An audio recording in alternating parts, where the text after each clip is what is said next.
Next station, Cologne Trade Fair, Deutz.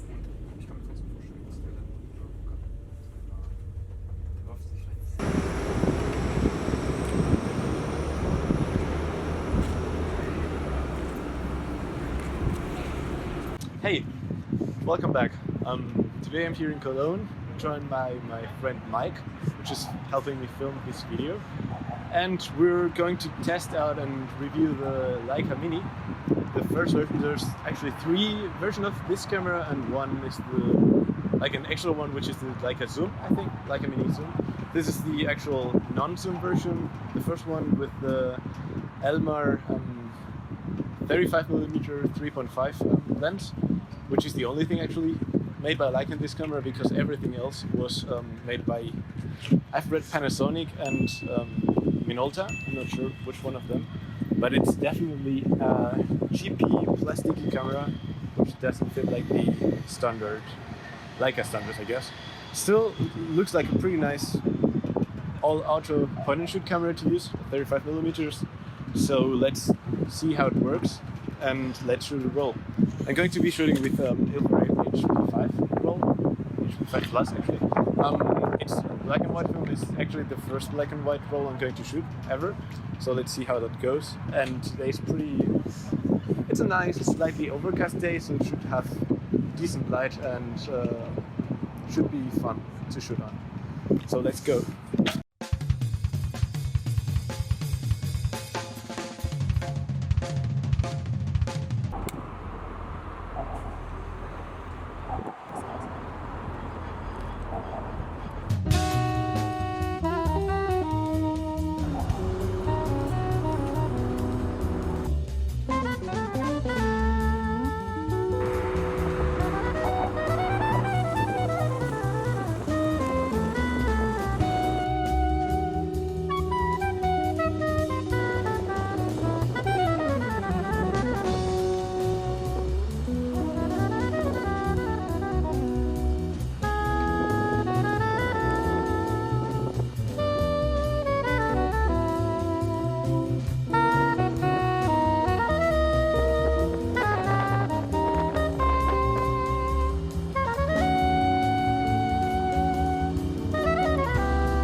So that was the shooting part of the video. I hope you liked it.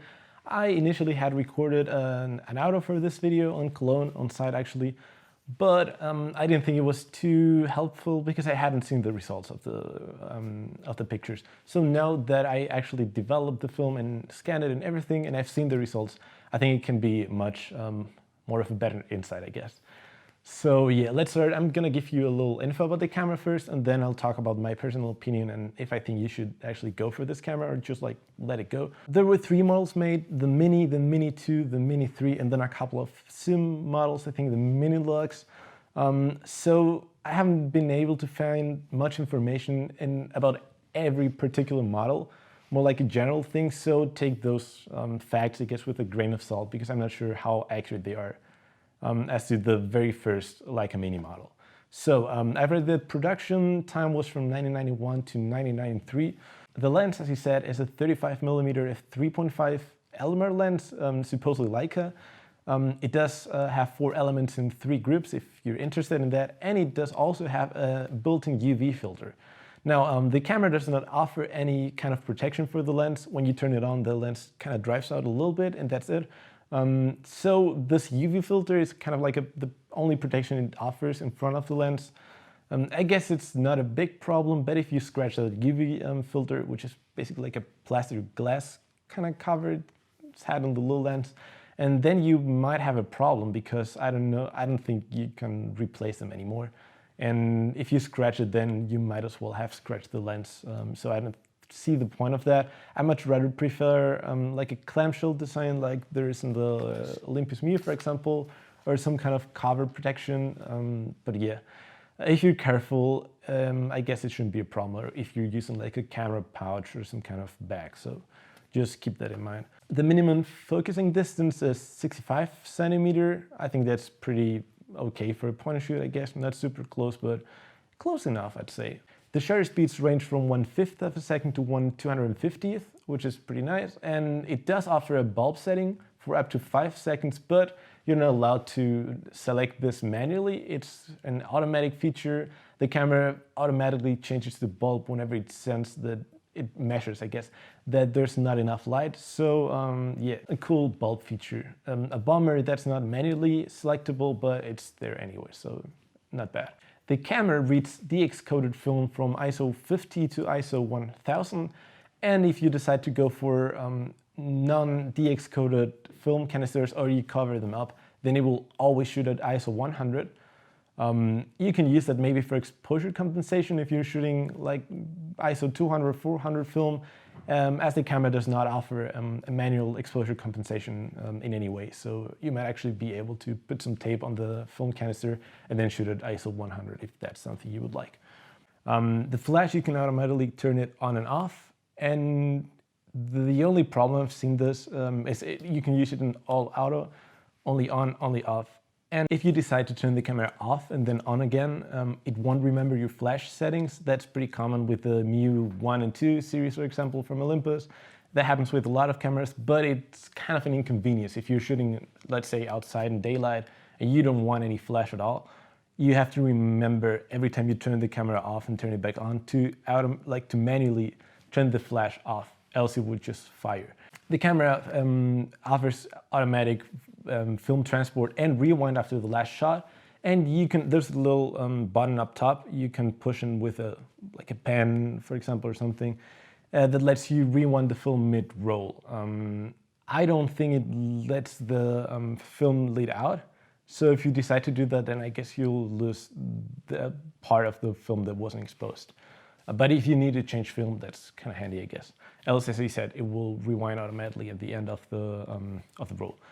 The viewfinder was pretty good, to be honest. It was bright enough for a little point and shoot, and it does offer frames, like frame lines, and a little parallax mark, I guess, if you're shooting at this 65 centimeter minimum focusing distance.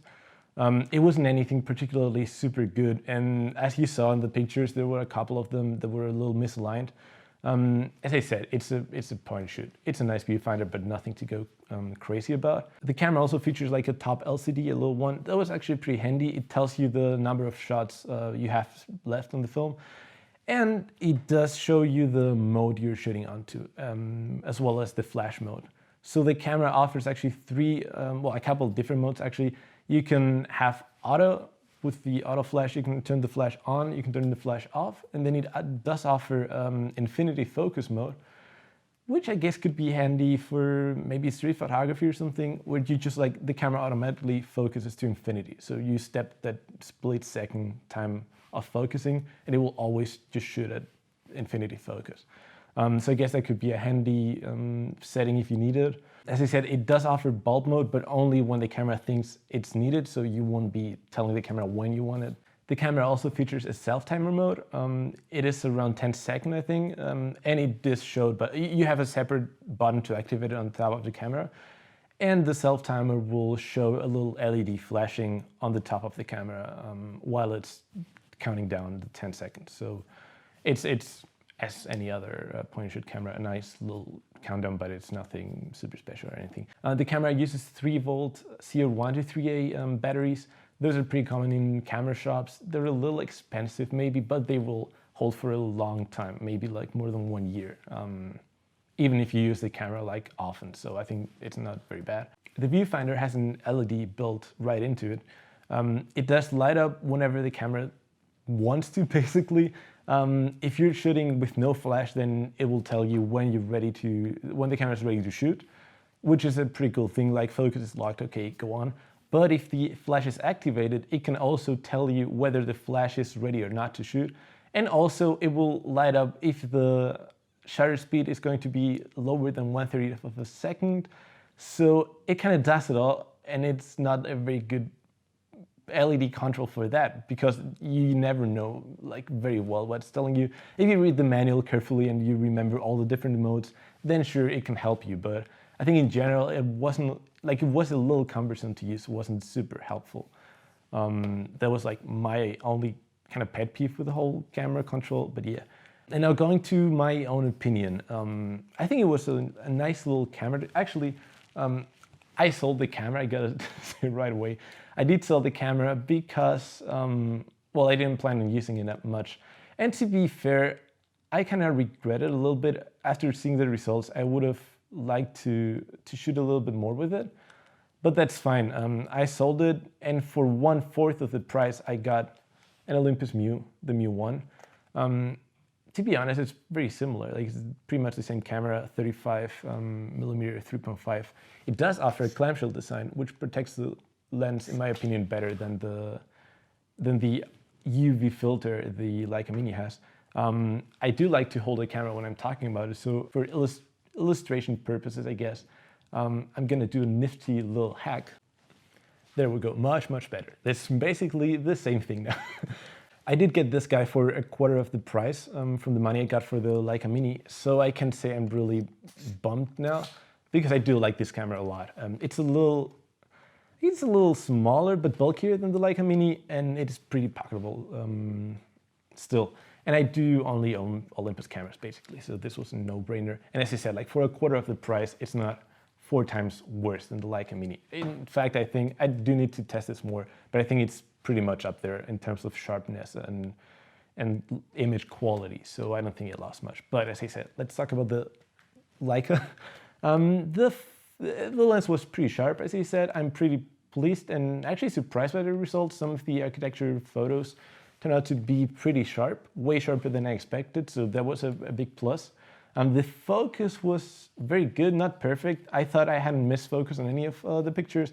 There was a couple of them, especially when focusing on faraway subjects like some of the buildings, for example, or general landscapes. They were a little softer. I'm not sure if there was like a focusing issue. The camera does only offer like a little out of focus area in the middle of the frame, so you kind of have to focus and recompose if you need something farther apart from the little spot. As I said, I think the focus was pretty good, not perfect, but in general, I don't think you're gonna have like many problems with that.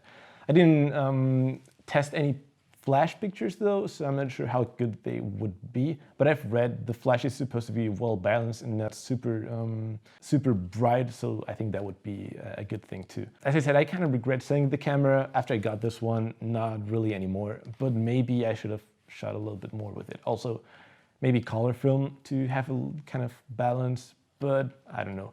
In general, would I recommend this camera? I think it's a nice point and shoot camera. If you like Leica, if you own like a Leica rangefinder, I think it's a nice gimmick to have like your Leica rangefinder and then your Leica point and shoot. As I said, they're not really 100% Leica. They were made by Panasonic, I think then. The lens is pretty nice. So in all, if you find one for a good price, I'd say go for it. I sold mine for around 100 euros. So I wouldn't pay that much for it, I guess. But if you find it for like half the price, like 50, 60 bucks, and you really want it, it does look pretty cool. Mine came with a nice Leica original lens pouch, and that was actually pretty cool too. So yeah, sure, like you could go for it if you like it. Else, as I said, there's a huge offer on little point and shoots. especially with a 3.5 lens. If you're going for something a little brighter like a 2.8, then there are less options, I guess, but 35-35, it's a pretty common point and shoot lens design. So I don't know. For me, I'll stick to this guy. I really like it. I think I made a good choice in the end. So that was it for the Leica review. If you enjoyed it, if it was helpful, please make sure to give it a thumbs up. This is the first video I'm going to upload. The second one I've recorded after a Canon AV1 review. If you want to check that out, then make sure to subscribe too, because I'll be uploading it maybe next week. Yeah, I'll probably be uploading more film photography stuff and maybe general photography tutorials and stuff. So if you want to stick around and see those two, make sure to, yeah, as I said, subscribe, ring the bell. Don't ring it, I don't care about that. But yeah, I hope you enjoyed this and see you next time. Bye.